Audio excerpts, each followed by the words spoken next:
आज के case studies के इस लेक्चर में बात होगी अलग अलग जजमेंटों से लिए गए निर्णय के बारे में। कोर्ट ने अलग अलग जजमेंट्स में क्या निर्णय दिए हैं, यह जानना आपको उस वक्त बेहद जरूरी हो जाता है जब पति हो या पत्नी हो, अगर वो डाइवोर्स के लिए जाते हैं या उन्होंने डाइवोर्स का केस फाइल करके रखा हुआ है या उनके विरुद्ध तलाक का केस आ चुका है, तो उन्हें 6 जजमेंटों की जानकारी होना आवश्यक है। उन्हें इस जजमेंटों से पता लग जाएगा कि उनके केस में क्या निर्णय होने वाला है और किस आधार पर क्या निर्णय हो सकता है और क्या वो इस निर्णय को पलट सकते हैं, यानी रुकवा सकते हैं, बदलवा सकते हैं, क्या कर सकते हैं। ये पूरी जानकारी इन 6 जजमेंट्स से आपको मिल जाएगी। नंबर 2, आपकी वाइफ ने आपके ऊपर मेंटेनेंस का केस कर दिया है। अब आप मेंटेनेंस नहीं देना चाहते तो भी आपको 6 जजमेंटों की जानकारी होना चाहिए। और अगर आपके केस में मेंटेनेंस का आदेश हो चुका है और अब आप मेंटेनेंस नहीं देना चाहते, उस मेंटेनेंस को बंद करवाना चाहते हैं, तो भी आपको इन 6 जजमेंटों की जानकारी होना जरूरी है।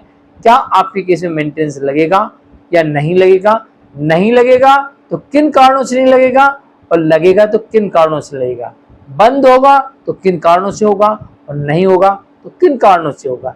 ये जानकारी आपको इन जजमेंटों के माध्यम से पता लग जाएगी। चलिए आज के स्टडीज के इस लेक्चर में 6 ऐसे जजमेंट हैं जिनके मुख्य अंश यानी कि निर्णय के बारे में आपको बताने वाले हैं कि इन केस में कोर्ट ने किस आधार पर निर्णय दिया।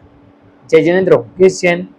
वीडियो को लाइक और शेयर कर दीजिए और इस तरह के जजमेंट्स का पैकेज पाने के लिए जिसमें लगभग आपको 200 जजमेंट्स मिलते हैं किसी जानकारी के दिए गए नंबर पर आप संपर्क कर सकते हैं। चलिए शुरुआत करते हैं। नंबर 1, अगर पति डिवोर्स लेने जा रहा है या फिर मेंटेनेंस नहीं देना चाहता है, मेंटेनेंस रुकवाने जा रहा है, तो ना इस केस में पति को डिवोर्स मिलेगी और ना ही मेंटेनेंस से बच सकेगा। क्यों?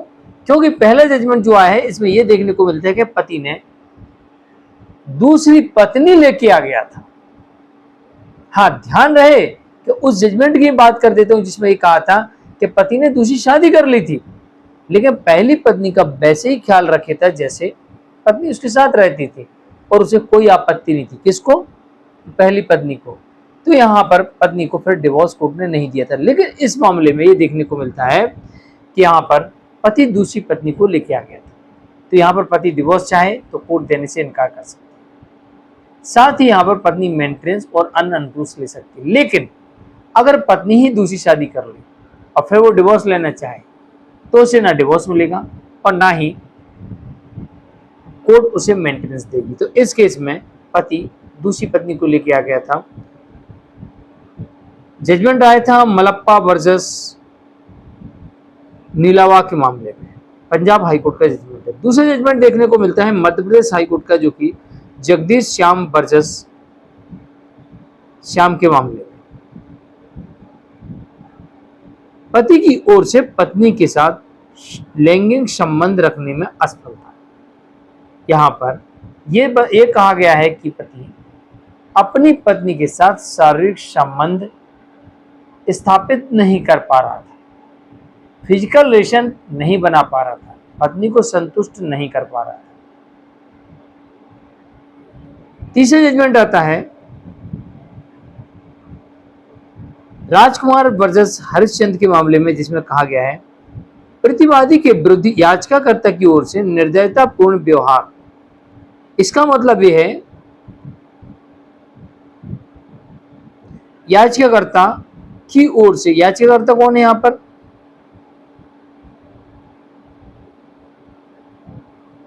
नाम ही दोनों ऐसे हैं कि समझना बहुत मुश्किल है कि याचिकाकर्ता कौन है, क्योंकि राजकुमार वर्सेस हरिश्चंद्र यानी से महिला कौन है, नो आइडिया, पूरा जजमेंट देखना पड़ेगा। तो यहां पर कहा गया है कि प्रतिवादी के विरुद्ध याचिकाकर्ता की ओर से निर्दयतापूर्ण व्यवहार, यानी कि जो व्यक्ति यहां पर याचिका कर रहा है, निवेदन कर रहा है, तो प्रतिवादी के प्रति ही उसका व्यवहार जो था निर्दयतापूर्ण था। चौथा जजमेंट यहां पर यह देखने को मिलता है कि याचिकाकर्ता द्वारा प्रतिवादी के चरित्र के प्रति मिथ्यापूर्ण दोषारोपण करना। मैं अक्सर कहता हूं कि आप अपने जीवन साथी के ऊपर ऐसे आरोप बिल्कुल भी न लगाएं जिसमें अडल्ट्री के आरोप हों और साबित करने के लिए आपके पास में सबूत ना हो, वरना आप ही इस केस में फंस सकते हैं। यही बात यहाँ पर देखने को मिलती है रीतम कौर वर्सेस जसवंत सिंह के मामले में।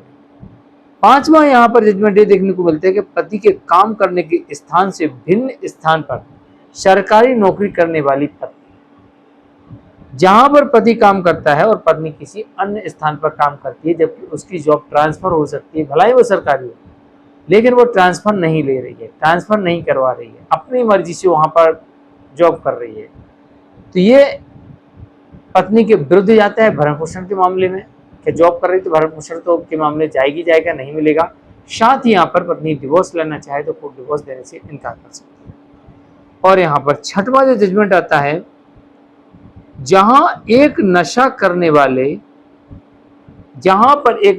ना करने वाले पति या पत्नी हो, जहां पर पति या पत्नी है वो नशा नहीं करता, वो नॉनवेज नहीं खाता, लेकिन उसे जबरन नॉनवेज खिलाया जाए, जबरन उसे नशा करने के लिए कहा जाए, तो ऐसे में वो व्यक्ति अपनी तरफ से डिवोर्स केस फाइल कर सकता है और डिवोर्स ले सकता है। और अगर ऐसा पति करता है पत्नी के साथ व्यवहार, क्या उसे जबरन मांस खाने के लिए कहता है, शराब पीने के लिए कहता है, तो पत्नी डिवोर्स भी ले सकती है, मेंटेनेंस भी ले सकती है, अन्य अनुपुष्ट भी ले सकती है।